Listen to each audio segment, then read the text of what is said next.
Good evening. 3 young doctors working in the A&E department of a London hospital have issued a stark warning to Britain on the day the death toll from coronavirus rose by 87, the biggest daily rise so far.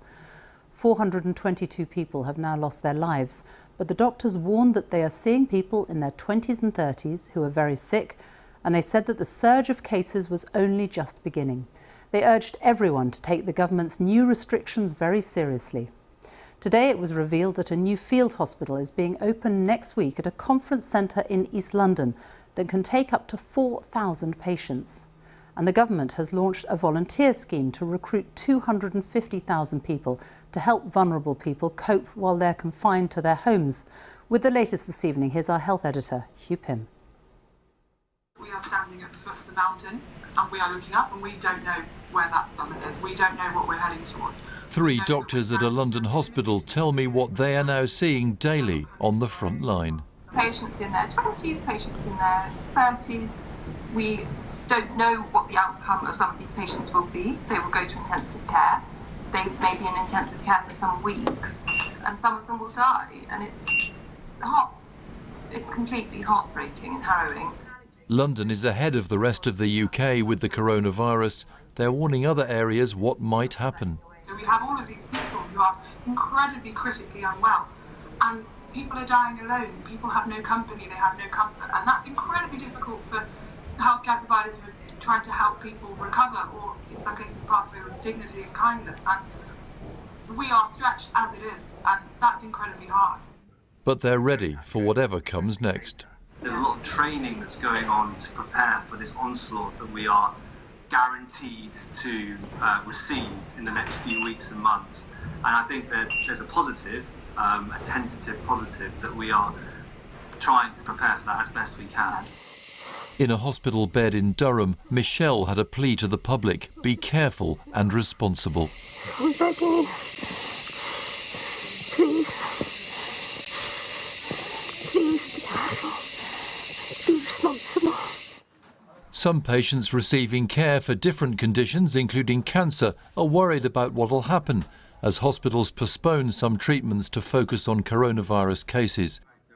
A bowel cancer surgeon told me some procedures were having to be rescheduled. It's quite terrifying to them. These are patients who were expecting to have surgery done, and now they're facing uncertain dates. They're facing hospitals that are going to be full of patients with COVID. And we're doing our best to deal with both the psychology of the situation, but also get them to timely care. It's a lot of pressure on everyone. Marsha is having chemotherapy in a private ward at an NHS hospital. She's been told it's not certain it'll continue there. I'm unsure if there'll be enough nurses that will be able to look after me, if I'll even be able to get my treatment. It is all very scary because once you start chemotherapy, you need to carry on. And so if I have to pause it, I won't know for how long I'll have to pause it. I don't know then what it will do for my health. One hospital trust has postponed chemotherapy treatment along with other outpatient appointments for 2 weeks while they prepare their wards and staff for an influx of coronavirus patients. We are increasing our preparations for care of patients with COVID-19, and we're seeing increasing numbers of admissions to hospitals. And we're very conscious that our cancer patients are at particular risk, particularly if they develop COVID-19, they can become seriously ill. Every hospital's preparing, and the government announced there'll be a temporary new one here at the XL Conference Centre in London's Docklands, with room for 4,000 patients. More will be created at other locations. The planning's on a big scale, but the NHS will need every bed it can find. Hugh Pym, BBC News. Our medical correspondent Fergus Walsh is with me now. The surge has started, is what those young doctors were telling us, and then you see plans for that huge temporary hospital. It really does give you a sense of what is coming. It does, Sophie. We are at the very early stages still of what looks like being a very major epidemic here, with cases doubling every 5 days. Now, most people will have a mild illness, about 80%, but the numbers from the minority of cases who need hospital treatment, oxygen for pneumonia, they really could have a major impact on the NHS. And a conference centre, an exhibition centre, in Docklands being set aside for 4,000 beds gives you a sense of what the NHS is expecting, and the peak of cases may not be until sometime in May. Europe is very much the epicentre of all this at the moment. What is the global situation though? So it's worth looking at the global spread of cases. Now, it took 67 days to reach 100,000 confirmed cases, but then it took just another 11 days to reach 200,000 coronavirus cases, then just 4 days to reach 300,000, and then 2 days to hit 400,000 cases. That was today. And that shows, Sophie, the exponential growth of this virus globally, and it's still not stopping. And the first cases of this were reported, almost 3 months ago. What is the situation in China now? Well, it's really worth looking at the daily reported cases in Hubei province, home to 60 million people. Now, they had their first confirmed case in Wuhan on the 31st of December, and then they went into total lockdown, far stricter than here, on the 23rd of January. But their cases carried on rising for a couple of weeks before the restrictions had an effect. Now, they've been falling ever since then, with only one case in the past week. Now, after 2 months, China is going to start lifting those restrictions in Hubei province. And the big question is, have they contained this virus, or will there be a second wave? Fergus Walsh, thank you. Well, strict new measures have come into force across the UK for the next 3 weeks, with people being told they can only leave their homes for very limited purposes. You can go shopping for basic necessities such as food and medicine. These trips should be as infrequent as possible. You are allowed one form of exercise a day, such as a run, walk or cycle, alone or with people you live with. All gatherings of more than 2 people are banned, apart from your family. You can leave home for any medical need or to care for a vulnerable person. Travel to and from work is allowed, but only where work absolutely cannot be done from home. But there was a warning that those restrictions would be tightened further if people flout the rules. Here's our political editor, Laura Kunsberg. I live with my husband and my 3 children. I'm also living with the coronavirus.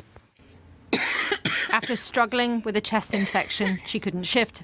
Lexi Taylor from Suffolk believes she has the virus and is coping with her 3 kids. She says her husband's being forced to still go to work on the factory floor. I need him here to support me and to stay indoors like the government have said. Stay at home. Don't go out for anything that's non-essential. What is essential? Thousands packed the trains during London's rush hour this morning, stretching the loopholes perhaps. Crammed on tubes, cheek by jowl, on busy building sites too. Is it really possible to keep our distance? Scotland's First Minister isn't sure. We've been asked specifically about construction sites in Scotland. We would expect them to be closed unless the building that is being worked on is essential, such as a hospital. Here's the dilemma. Last night, the Prime Minister was firm. As many of us must stay at home as possible to get a grip on the spread of the virus. That's black and white. But ministers don't want the economy to grind to a halt. So if you can only do your job when you're physically at your place of work, and if you can stay safely more than 2 metres away from other people, then it is OK to go. There are shades of grey. Ministers have changed how they work. This isn't an arcade game, but this morning's cabinet meeting.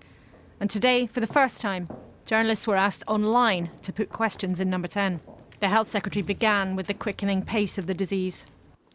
Very sadly, overnight, 87 more people have died, bringing the total to 422. And our hearts go out to their families and their friends.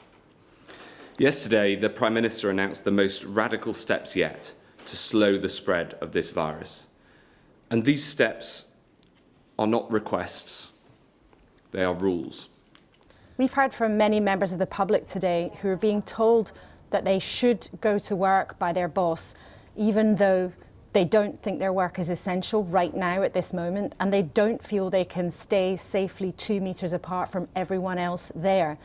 The message to many people has not been that clear from the government. Who are they meant to listen to? Their boss or the advice? The advice is crystal clear. Go to work where that work can't be done at home. And if you're a key worker, for instance, if you work in the NHS and social care, then you should go to work.